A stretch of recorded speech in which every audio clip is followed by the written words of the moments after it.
This Torah class is brought to you by TorahAnytime.com. Okay, good afternoon, everyone. Shalom Aleichem, Bruchim Habayim. So, welcome to the executive summary of the Iggeres HaRamban. We will see if we could do it in one session or it'll take two sessions. If you look at the Iggeres HaRamban, it looks like a rather short letter. We had about 20 shiurim on it. And what's very interesting is that I took the time to write down how many different points the Ramban is making.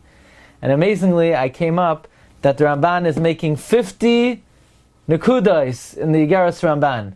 So maybe now we have a new limud for the Yimei HaSfira. You know, every day you could do one nekuda in the Iggeres Ramban. So you say 50 points. What are the 50 points? So that's what we're going to do. It might, maybe we'll do it today. We'll see. Maybe we'll do it in two sessions. Let's see how it goes. We learned from the Perush Oyal Yaakov that the Iggeres Ramban consists of 4 parts. Parak Rishon tells you how to acquire anivos. Parak Beis talks about the gunus of gaiva. Parak Gimel speaks about the practices of humility once it's been acquired. Parak Dalet is bedarchei ha'avoda, and finally the conclusion. So let us begin. The Ramban says as follows: Shma b'ni musar avicha, listen, my son, to the rebuke of your father. Do not forsake the Torah of your mother. Number 1, always speak gently. Number 2, even to that guy, yes. Even to everyone. Nobody is excluded. Number 3, even then, yes, always. You see how we're breaking it down? So the first point is, speak gently. Point number 2, to everyone. Point number 3, always. Point number 4, what will you achieve if you always speak calmly? You will be saved from anger. Point number 5. What is anger? Is anger a good thing? No. It is the worst midah to make a person sin. It's the most dangerous midah to bring sin. Point number 6. How bad is kas? If somebody gets angry, all kinds of Gehenim rule over him. As the verse says, remove anger from your heart, and that will remove evil from your flesh. Point number 6. Point number 7.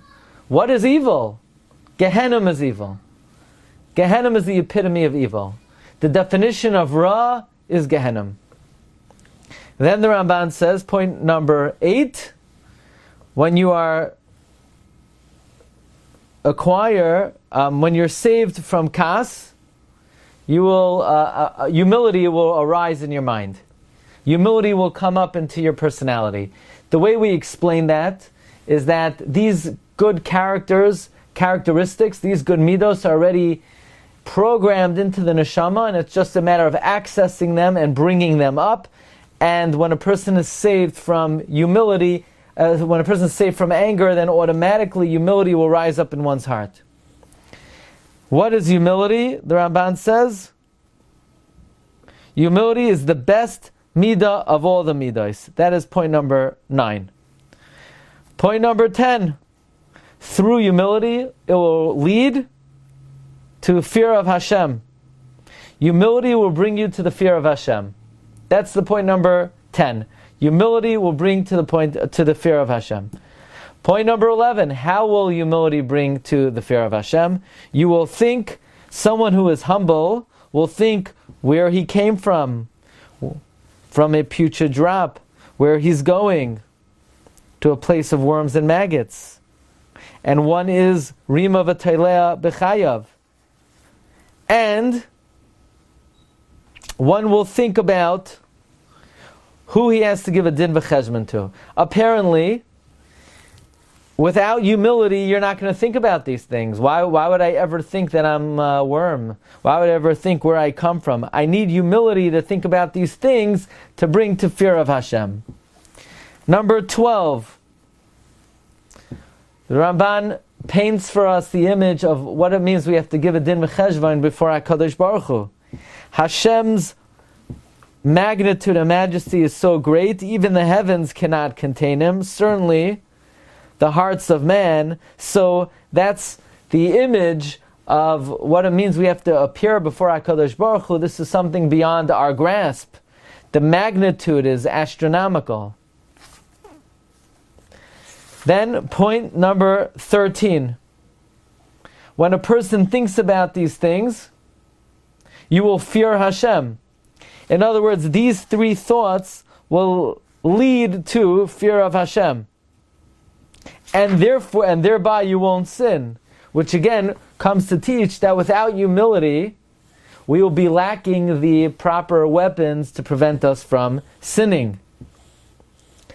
Next, when we acquire humility and we think about these thoughts and we refrain from sin, we will be happy with our share in life. It will lead to happiness. That is point number 14. Point number 15. When you accustom yourself with humility to be fearful of Hashem and from sin, the Shekhinah will rest on you. That's a good thing. Point number 15, the Shekhinah will rest on you. Point number 16, the splendor of the honor of Hashem will rest on you. That sounds like it's different than just the Shekhinah. Tishra alecha ruach hashchina, and besides that, viziv kavoda. And not only that, the light of Olam Haba will rest on you.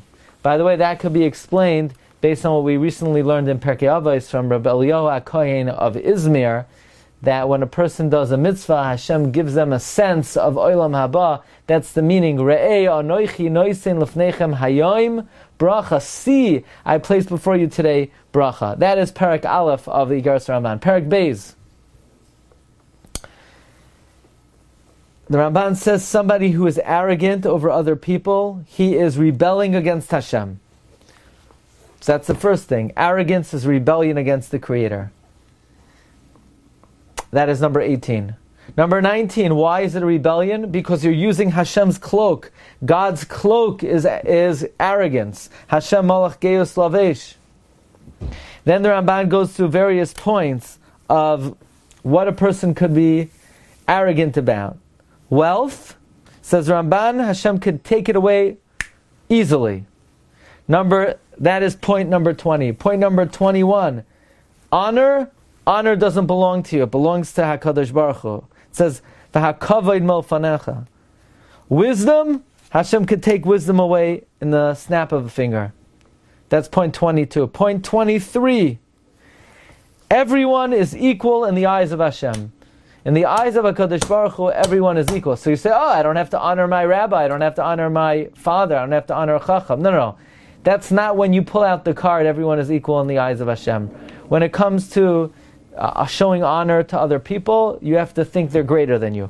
When it comes to your gaiva, one has to think everyone is equal in the eyes of Hashem. And therefore the Ramban says, point 24, lower yourself and Hashem will elevate you. Okay, Perek Gimel, the practice of Anava. The Ramban says, here is how you accustom yourself in humility to always go in it. So here the Ramban is saying we have to practice humility. It's not enough to acquire it, you have to constantly practice it. Point 26, continue to speak calmly. Point 27, your head should be in a bent position, eyes downward, heart upward to HaKadosh Baruch Hu. Point 28, when talking to someone, don't gaze straight at them. Point 29, everyone should be greater than you in your eyes. Point 30, whatever the situation might be, if you're wise or wealthy, if the other person is wise or wealthy, you should honor them. Point 31, if you're wealthier or smarter than them, you should think you have greater hischayvus than them. You are more guilty than they are. Point 32, always think you're in the presence of HaKadosh Baruch Hu. Point 33, if you do that, then your words will be be'ema uveyira, as if you're a servant standing before your Creator. Point 34, be ashamed before all. Point 35, if someone calls you, always respond gently. Now we're up to the fourth parak. The fourth parak is the darchei ha'avodah, the manners of service of Hashem. Point 36, always read the Torah. Don't say, okay, I learned a little bit in the morning. That should be a person's primary occupation. Point 37, but not just to read it, to fulfill it. Point 38, whenever you finish learning, think, what can I be mekayem from what I learned? Point 39, investigate, do tshuva for your ways every morning and every evening. This way, every day of your life will be filled with tshuva. Point 40, before you pray, remove the desire for the pleasures of this world. Point 41, remove distractions from your mind before you pray. Point 42, whenever you speak, think about the value of your words before you omit them. Point 43, whenever you do anything, think about the toyeles of what you're about to do. If you do that, then your prayer in point 44 will be 4 things: clear, clean, pure, and focused. And finally, the Ramban in the conclusion of his Sefer, point 45, read the letter at least once a week. Point 46, not enough to read it, to fulfill it. Point 47, don't just fulfill it because I'm your father and I'm telling you to do it, but fulfill it to be able to walk in the ways of HaKadosh Baruch Hu. Point 48, if you read this letter once a week to fulfill it, you will be successful in this world. And point 49, you will gain Olam Haba.